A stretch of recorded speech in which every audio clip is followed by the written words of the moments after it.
Hello friend, आप सबका स्वागत है हमारे यूट्यूब चैनल क्रिकेट पे। दोस्तों, इस वीडियो में हम सितंबर क्रोनोलॉजी के हैंडराइटिंग नोट्स और ये दोस्तों पार्ट सेकंड है। बहुत ही सरल और स्पष्ट शब्दों में आपको क्रोनोलॉजी का अध्ययन करवाया जा रहा है इस चैनल के ऊपर। तो आप इस वीडियो को अगर देखना शुरू करते हैं तो लास्ट तक ज़रूर देखिए, क्योंकि लास्ट तक देखोगे तभी आपको फ़ायदा पहुंचेगा। और दोस्तों, इस वीडियो में बात करूं तो कौन कौन सा टॉपिक है, तो इसमें एक तो बहुत ही मोस्ट इम्पोर्टेंट हर एग्जाम की दृष्टि से राष्ट्रीय शिक्षा नीति 2020 को मैंने सम्मिलित किया है, जो कि सितंबर क्रोनोलॉजी के अंदर ही दे रखा था। राष्ट्रीय शिक्षा नीति पे छोटे से छोटा और बहुत ही शानदार तरीके से मैंने शॉर्ट नोट्स तैयार किए हैं, जिससे बाहर आपका क्वेश्चन नहीं जाएगा। दोस्तों, बने रहिए, वीडियो को लास्ट तक ज़रूर देखिए। और अगर आपने पार्ट फर्स्ट है वो नहीं देखा है तो उसका भी लिंक आपको डिस्क्रिप्शन बॉक्स में मिल जाएगा, वहाँ से देख सकते हैं। इसके अलावा चैनल पे प्लेलिस्ट बनी हुई है अलग से क्रोनोलॉजी की, तो इसमें आपको हर क्रोनोलॉजी का वीडियो एक जगह मिल जाएगा, वहाँ से आप देख सकते हैं। क्योंकि आपके एग्ज़ाम में लगभग 99 क्वेश्चन है परसेंट क्वेश्चन करंट के, वो सभी क्रोनोलॉजी से आ जाते हैं।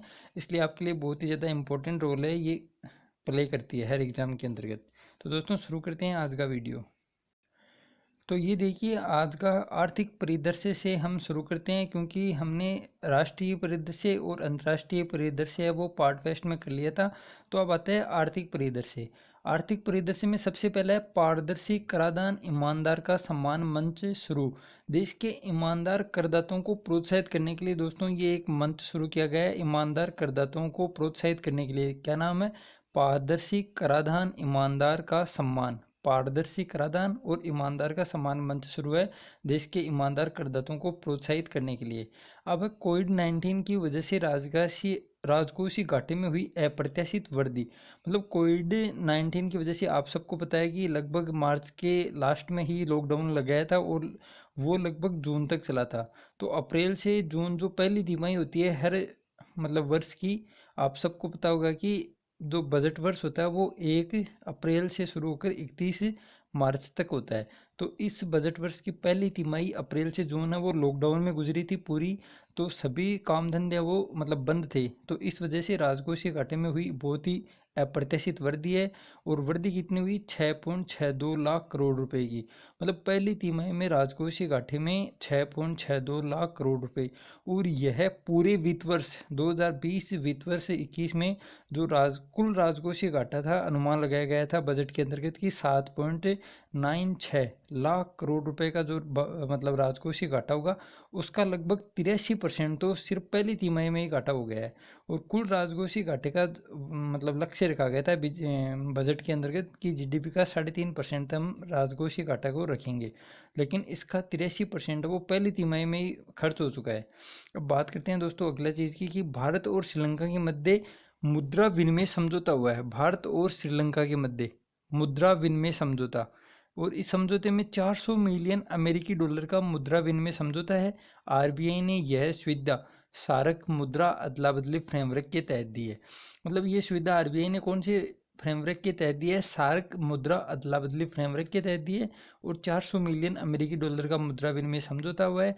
अब दोस्तों, इसमें एक ही चीज़ आपको ध्यान में रखनी है, इसमें से क्वेश्चन आएगा तो यही आएगा कि भारत ने कौन से पड़ोसी देश के साथ मुद्रा विनिमय समझौता किया है। और ऑप्शन में आपको 3-4 पड़ोसी देशों का नाम दे देगा। तो आपको ध्यान में रखना है कि भारत ने श्रीलंका के साथ मुद्रा विनिमय समझौता किया है।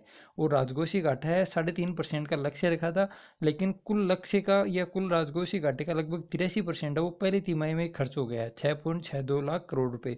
और ये देश की आज़ादी के बाद सबसे ज़्यादा राजकोषीय घाटा बढ़ा है एक तिमाही के अंतर्गत। अब बात करते हैं आगे। दोस्तों, ये भी इंपॉर्टेंट चीज़ है, रेपो रेट और रिवर्स रेपो रेट। सीधा क्वेश्चन आता है, आपको याद रखना है। रेपो रेट है वो 4% है और रिवर्स रेपो रेट है 3.35%। इसके बाद है वो नया डाटा नहीं आया है, इसलिए आपको यही ध्यान में रखना है।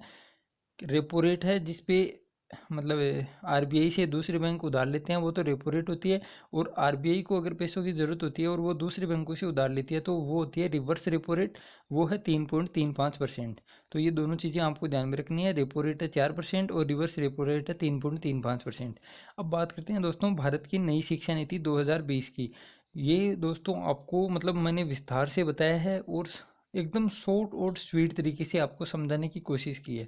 इसमें से दोस्तों डेफिनेटली आगे आने वाली कोई भी एग्ज़ाम हो, आपको एक क्वेश्चन या फिर मैं कहूँ दो क्वेश्चन भी इससे मिल सकते हैं, क्योंकि 34 साल के बाद भारत देश के अंतर्गत पहली शिक्षा नीति आई है। वो 21वीं सदी की ये पहली शिक्षा नीति है। तो आप सब समझ सकते हैं कि बहुत ही ज़्यादा इम्पोर्टेंट रोल होगा इसका। तो इस संबंध में मैंने पूरी जानकारी इस वीडियो में ली है, तो आप ज़रूर देखें, आपके लिए बहुत ही ज़्यादा इम्पोर्टेंट है ये। और एक क्वेश्चन की मैं गारंटी लेता हूँ, आ सकते हैं दो भी, तो आपके लिए बहुत ही ज़्यादा इंपॉर्टेंट रोल करेगा ये 10-15 मिनट का वीडियो आगे आने वाला। तो दोस्तों, इसमें सबसे पहला है कि भारत की नई शिक्षा नीति 2020 का अध्यक्ष है डॉक्टर के कस्तूरीरंगन। सबसे सरल क्वेश्चन होगा तो यही होगा कि डॉक्टर के कस्तूरीरंगन है वो नई शिक्षा नीति 2020 के अध्यक्ष थे। समिति का गठन जून 2017 में किया गया था। समिति का गठन दोस्तों जून 2017 में किया गया था, और इसने अपनी रिपोर्ट है वो मई 2019, आप सबको पता होगा कि भारत में मतलब जब चुनाव चल रहे थे तब अपनी रिपोर्ट दी थी लास्ट ईयर मई 2019 में। और इसको केंद्रीय मंत्रिमंडल ने मंजूरी कब प्रदान की? 29 जुलाई 2020 को केंद्रीय मंत्रिमंडल ने इसको मंजूर किया था। 34 साल बाद राष्ट्रीय शिक्षा नीति 1986 का स्थान लेगी। मतलब इसके बाद राष्ट्रीय शिक्षा नीति 1986 दूसरी शिक्षा नीति थी भारत की, और इसके बाद है वो लेटेस्ट है वो 2020 में आई है। तो आप सब अंतर निकाल लें, 2020 में 1986 आप घटाएंगे तो 34 साल ही आएगा। तो 34 साल के बाद नई शिक्षा नीति आई है, इसलिए बहुत ही ज़्यादा इंपॉर्टेंट रोल ये अदा करेगी। एग्जाम में एक क्वेश्चन जरूर बनता है इसका। फिर अब भारत की तीसरी शिक्षा नीति है, मतलब आज़ादी के बाद भारत की यह तीसरी शिक्षा नीति है। पहली शिक्षा नीति आई थी 1968 में, कोठारी आयोग। फिर आई थी 1986 में, और तीसरी है 2020 में। तो 1968 में आप सबको पता होगा कि प्रधानमंत्री कौन था, ये आप कमेंट बॉक्स के अंदर ज़रूर बताएं।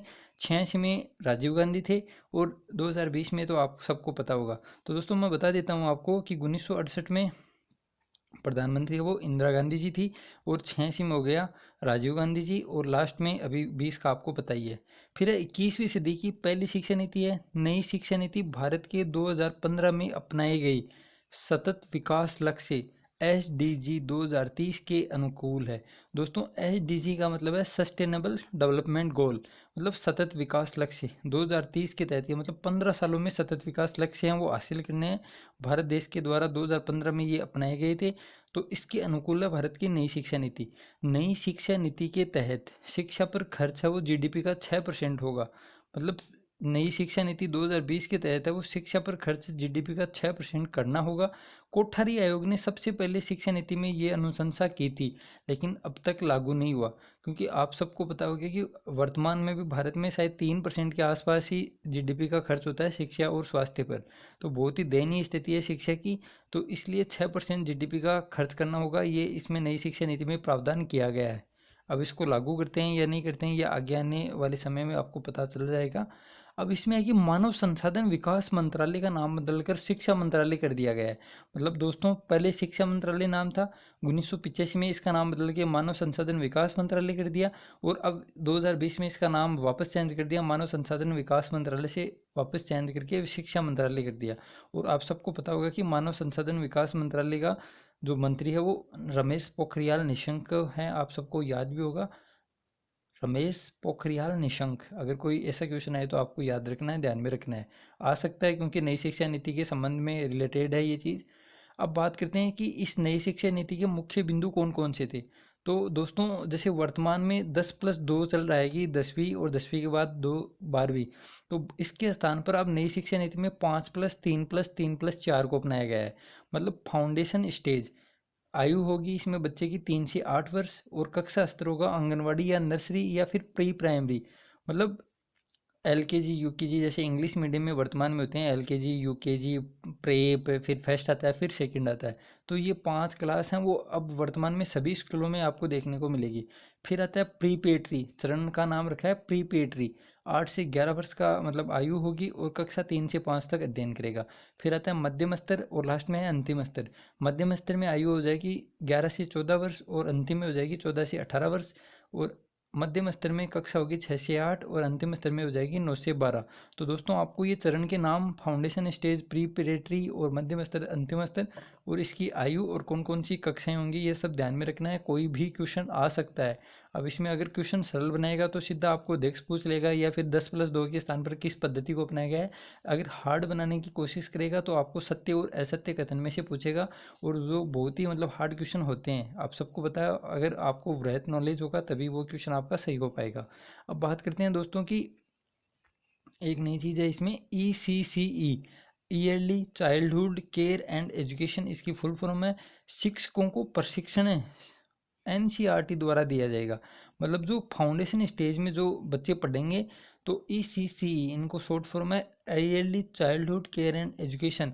इसमें जो शिक्षक होंगे उनको प्रशिक्षण है वो NCERT के द्वारा दिया जाएगा, और उनको 6 माह का प्रशिक्षण तो मिलेगा दोस्तों उन आंगनवाड़ी कर्मचारी को जिन्होंने 10+2 मतलब 12वीं कक्षा या इससे ऊपर की पढ़ाई कर रखी है। उनको तो 6 माह का एक ब्रीज कोर्स करवाया जाएगा, और आंगनवाड़ी कार्य कर्मचारी जिनकी शैक्षणिक योग्यता वो 12वीं से कम है, उनको 12 महीने का मतलब 1 साल का कोर्स है वो करवाया जाएगा NCERT के द्वारा, ताकि वो बच्चों को अच्छी तरीके से पढ़ा सकें। अब दोस्तों पहले क्या है कि आज के समय में 6 वर्ष का बच्चा वो स्कूल जाता था, और अब 3 वर्ष का जाएगा। दोस्तों आप सबको पता भी होगा, अगर आपके आसपास में आप देखते हैं कि सरकारी स्कूल में लगभग 5 साल के बच्चे का एडमिशन होता है, 5 साल से छोटे बच्चे का एडमिशन वो नहीं लेते हैं, उनका नाम नहीं लिखते हैं, इसी स्कूल में जाता है बच्चा। लेकिन अब 3 वर्ष का बच्चा वो स्कूल में जाने लगेगा। इंग्लिश मीडियम में तो अब भी जाता है, लेकिन सरकारी स्कूलों की बात हो रही है यहाँ पे। फिर है दोस्तों कि बच्चों को मिड डे मील से पहले पौष्टिक नाश्ते की सुझाव भी दिया गया है। मतलब बच्चों को दोपहर की छुट्टी में आप सबको पता होगा मिड डे मील दिया जाता है, दूध दिया जाता था। वर्तमान में तो ये बंद हो गए दूध वगैरह, लेकिन मिड डे मील से पहले पौष्टिक नाश्ते का भी सुझाव दिया है कि बच्चे को स्कूल में जाते ही सबसे पहले नाश्ता करवाया जाएगा, फिर दोपहर की छुट्टी में उसको मिड डे मील मतलब खिलाया जाएगा। तो कक्षा 5वीं तक की पढ़ाई है वो मातृभाषा या स्थानीय भाषा में करवाई जाएगी। ये देखिए 5वीं तक की पढ़ाई है वो मातृभाषा या स्थानीय भाषा में करवाई जाएगी, और कक्षा 6 से वोकेशनल और कौशल शिक्षा की शुरुआत होगी, ताकि भविष्य में रोजगार में समस्या न हो, मतलब बेरोजगारी न हो। तो कक्षा 6 से वोकेशनल और कौशल शिक्षा मतलब उसको भविष्य में जाकर काम धंधा मिल सके, ऐसी शिक्षा दी जाएगी कि वो मतलब बेरोजगार न रहे, उसको कोई ना कोई रोजगार जरूर मिले, ऐसी शिक्षा वो कक्षा 6 से ही शुरू कर दी जाएगी। फिर आता है दोस्तों अगला, कक्षा 9 से विषय चुना जाएगा। जैसे अब हम 11वीं क्लास में चुनते हैं कि साइंस लेते हैं या आर्ट लेंगे या कॉमर्स लेंगे, वो विषय हैं वो कक्षा 9वीं से विषय चुना जाएगा। जैसे पहले भी 9वीं क्लास से चुना जाना मतलब चुना जाता था, लेकिन अब 11वीं से चुना जाता है कि किसी ने मैथ ले ली, किसी ने बायो ले ली, या किसी ने कॉमर्स ले ली। वो सब विषय हैं वो 9th क्लास से ही शुरू हो जाएंगे। फिर है कक्षा 9 से 12वीं की पढ़ाई में विषय के प्रति गहरी समझ विकसित की जाएगी। मतलब गहरी समझ है विकसित है वो 9वीं से 12वीं में की जाएगी। फिर है 10वीं और 12वीं की बोर्ड परीक्षा में बदलाव करके सेमेस्टर प्रणाली शुरू की जाएगी, सेमेस्टर प्रणाली शुरू की जाएगी। और परीक्षा है वो भी ऑब्जेक्टिव और सब्जेक्टिव दोनों फॉर्मेट में परीक्षा होगी। ऑब्जेक्टिव जैसे हम अभी रीट की एग्ज़ाम है या फिर पटवारी, ये सब एग्ज़ाम होती हैं वो ऑब्जेक्टिव क्वेश्चन पे आधारित होती हैं, और सब्जेक्टिव टाइप में होती है RAS मैन हो गई, या फिर हम और कोई एग्ज़ाम जिसमें हमें लिखना होता है वो सब्जेक्टिव फॉर्मेट में हो जाती है। तो 10वीं और 12वीं बोर्ड की परीक्षा में बदलाव करके सेमेस्टर प्रणाली को शुरू किया जाएगा। फिर दोस्तों एक इम्पोर्टेंट चीज़ ये है कि त्रिभाषा फॉर्मूला को अपनाया जाएगा। मतलब हिंदी इंग्लिश के साथ एक स्थानीय भाषा होगी, जिसका हिंदी भाषा का आप सबको पता होगा कि साउथ इंडिया में बहुत ही ज़्यादा विरोध प्रदर्शन होता है कि हम हिंदी को नहीं पढ़ेंगे। और अभी अगर आप न्यूज़पेपर पढ़ते हैं तो तमिलनाडु में एक संशोधन भी लाया गया है कि हिंदी भाषा का वहाँ पे विरोध चल रहा है। फिर है दोस्तों कि छात्रों को 9वीं से विदेशी भाषाओं को भी सीखने का विकल्प होगा। मतलब कोई छात्र है 9वीं क्लास से विदेशी भाषाओं को भी सीखने का उसको अवसर दिया जाएगा, अगर वो सीखना चाहिए। जैसे विदेशी भाषा में बात करें, चाइनीज़ है, फ्रेंच है, जर्मन है, अगर ये भाषा उसको सीखने की मतलब वो इच्छा रखता है तो वो सिखाने का विकल्प उसको दिया जाएगा। स्कूलों में कला विज्ञान वाणिज्य का स्ट्रीम सिस्टम को समाप्त करके अपनी रुचि का विषय पढ़ने की छूट मिलेगी।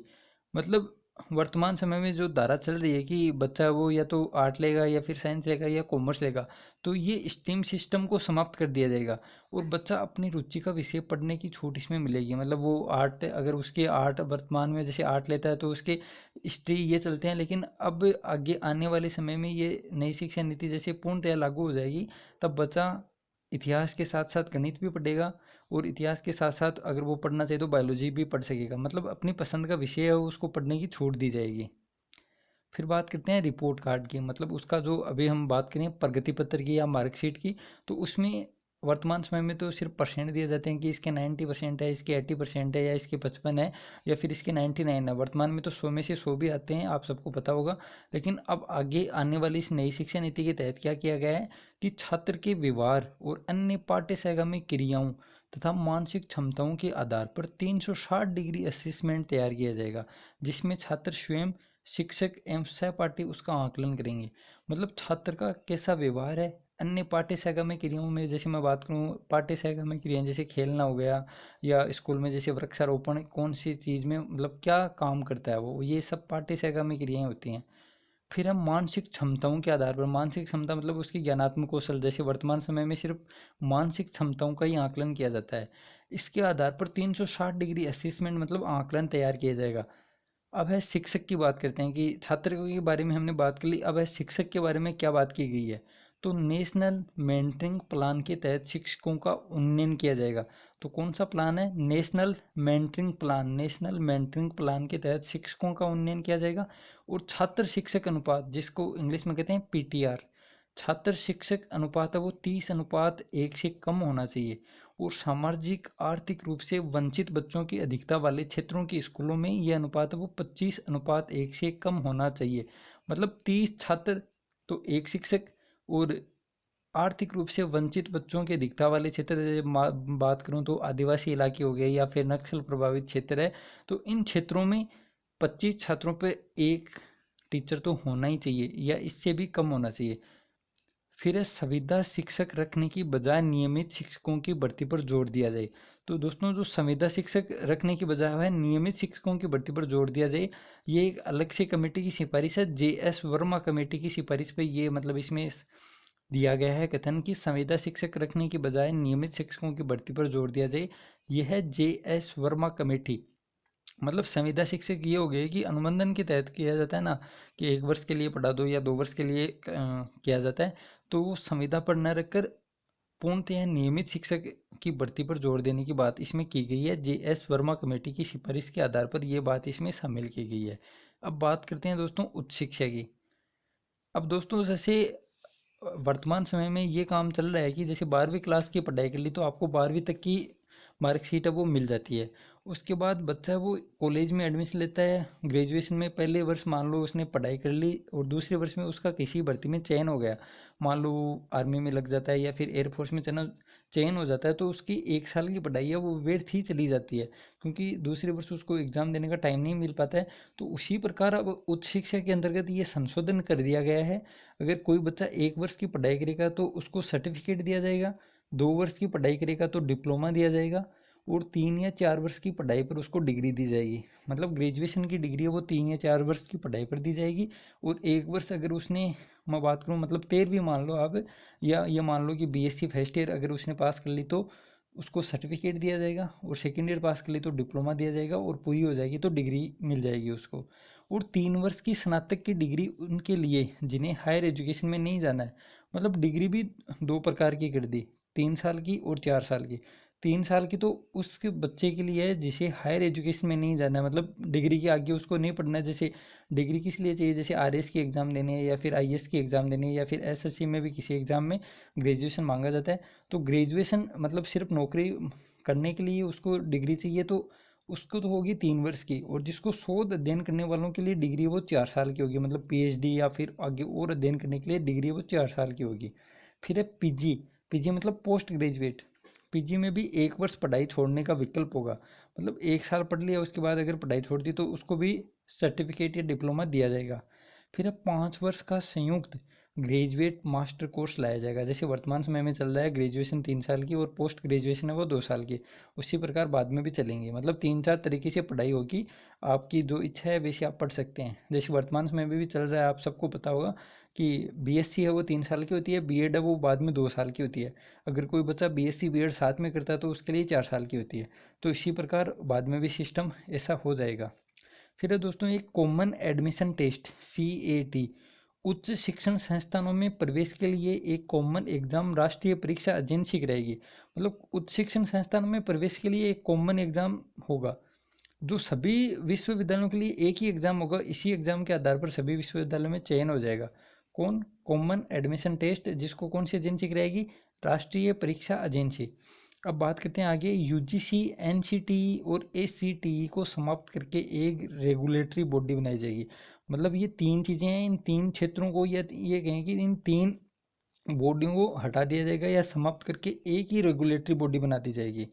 फिर है सर्वश्रेष्ठ भारतीय विश्वविद्यालयों को अन्य देशों में परिसर तथा अन्य देशों के टॉप 100 को भारत में संचालित करने की अनुमति होगी। मतलब नई शिक्षा नीति में ये भी संशोधन किया गया है कि सर्वश्रेष्ठ भारतीय विश्वविद्यालयों को, मतलब भारतीय विश्वविद्यालय जैसे आईआईटी खड़गपुर जो सबसे ऊंचे स्थान पर रहते हैं, या मद्रास में है एक साइंस वाला, या आईआईटी दिल्ली, आईआईटी कानपुर, जो टॉप 10 या टॉप 100 में जो सर्वश्रेष्ठ भारतीय विश्वविद्यालय हैं, इनको अन्य देशों में, दूसरे देशों में परिसर खोलने की अनुमति होगी। और अन्य देशों में जैसे टॉप 100, इसमें बाध्यता दी है टॉप 100 में से कोई अगर विश्वविद्यालय भारत में अपना परिसर संचालित करता है तो उसको भी अनुमति दी जाएगी। फिर बात करते हैं, उच्चतर शिक्षा आयोग बनाया जाएगा। दोस्तों एक आयोग बनेगा, कौन सा? उच्चतर शिक्षा आयोग बनेगा। यह संपूर्ण उच्च शिक्षा का सर्वोच्च निकाय होगा। इसमें मेडिकल और कानूनी शिक्षा को शामिल नहीं किया जाएगा। 2030 तक प्रत्येक जिले में या उसके समीप कम से कम एक बहु विषयक उच्चतर शिक्षा संस्थान होगा। मतलब 2030 तक प्रत्येक जिले में एक बहु विषयक उच्चतर शिक्षा संस्थान होगा। फिर है अनुसंधान की बात करें तो एम फिल को दोस्तों समाप्त कर दिया गया है। एम फिल को समाप्त कर दिया गया है। और पीएचडी के लिए 4 वर्षीय ग्रेजुएशन और उसके बाद एमए और उसके बाद एम फिल की अनिवार्यता वो समाप्त कर दी गई है। 2030 तक शिक्षण कार्य कराने के लिए न्यूनतम योग्यता के रूप में 4 वर्षीय इंटीग्रेटेड बीएड डिग्री की आवश्यकता होगी। और दोस्तों ये दीक्षा ऐप है, आप सबको बताओ शिक्षा के क्षेत्र में डिजिटली जो शिक्षक होते हैं उनको प्रशिक्षण देने के लिए दीक्षा ऐप काम में है। तो इस दीक्षा की फुल फॉर्म आपसे पूछी जा सकती है, the digital infrastructure for knowledge sharing. Diksha की फुल फॉर्म है the digital infrastructure for knowledge sharing. अब बात करते हैं दोस्तों कि इस शिक्षा नीति का लक्ष्य क्या है। ये सब लक्ष्य कौन कौन से निर्धारित किए गए हैं, इसमें से क्वेश्चन आने की संभावना है। तो लक्ष्य है कि वोकेशनल शिक्षा सहित उच्च शिक्षा में सकल नामांकन दर को वर्ष 2018 के 26.3% से बढ़ाकर 2030 तक 50% करना। मतलब उच्च शिक्षा में वर्तमान में जो नामांकन दर है, मतलब जो बच्चा पहली क्लास में एडमिशन लेता है वो संख्या घटते हुए ग्रेजुएशन या पोस्ट ग्रेजुएशन तक मात्र 26% बचती है। मतलब 100 बच्चे पहली क्लास में एडमिशन लेते हैं तो उसमें से 26 बच्चे हैं वो पोस्ट ग्रेजुएशन में एडमिशन ले पाते हैं। लेकिन इसको बढ़ाकर 2030 तक जो लक्ष्य है वो 50% का किया है कि 100 में से 50 बच्चे तो कम से कम कॉलेज में शिक्षा प्राप्त करें। 100% युवा और वयस्क साक्षरता प्राप्त करना। 2025 तक कक्षा 3 तक के छात्रों को मूलभूत साक्षरता तथा अंक ज्ञान सुनिश्चित करना। स्कूली बच्चों का 100% टीकाकरण करना। तो दोस्तों हमने लक्ष्य की बात कर ली कि लक्ष्य क्या है। उच्च शिक्षा में नामांकन दर है वो 26 से बढ़ाकर 50% करना 2030 वर्ष तक का ये लक्ष्य है। 100% युवा साक्षरता प्राप्त करना। 2025 तक कक्षा 3 तक के छात्रों को मूलभूत साक्षरता और अंक ज्ञान सुनिश्चित करना। और स्कूली बच्चों का 100% टीकाकरण करना। अब बात करते हैं दोस्तों, दो छोटे छोटे फैक्ट हो रहे हैं। नासा का मंगल मिशन मार्स 2020 इसका नाम है। और इस मिशन में सबसे बड़े कार के आकार का रोवर परसीवेरेंस को मंगल ग्रह के लिए भेजा गया है। दोस्तों आप सबको पता होगा कि यूएई का मंगल मिशन का नाम है होप और नासा का मंगल मिशन है उसका नाम है मार्स 2020। और इस मिशन में सबसे बड़े रोवर परसीवेरेंस को मंगल ग्रह के लिए भेजा जाएगा। फिर बात करते हैं दोस्तों उत्तराखंड में देश का पहला हिम तेंदुआ संरक्षण केंद्र खोला गया है। और विश्व का सबसे ऊंचा पियर ब्रिज स्तंभ वाले पुल का निर्माण मणिपुर में होगा। इजाई नदी पर होगा मणिपुर में। 141 मीटर इसकी ऊंचाई होगी। तो दोस्तों ये था हमारा पार्ट सेकंड। इसका पार्ट थर्ड है वो मैं कल अपलोड करूँगा। उम्मीद है वीडियो आपको पसंद आया होगा। वीडियो अगर अच्छा लगे तो लाइक करें, शेयर करें और चैनल को सब्सक्राइब अगर आपने अभी तक नहीं किया है तो उसका ज़रूर करें, बेल आइकन को ज़रूर दबाएं। दोस्तों एक बार इसका रिवीजन ज़रूर कर लें ताकि आपको एकदम अच्छी तरीके से समझ में आ जाए और याद हो जाए। मिलते हैं दोस्तों कल नेक्स्ट वीडियो में, तब तक जय हिंद जय भारत।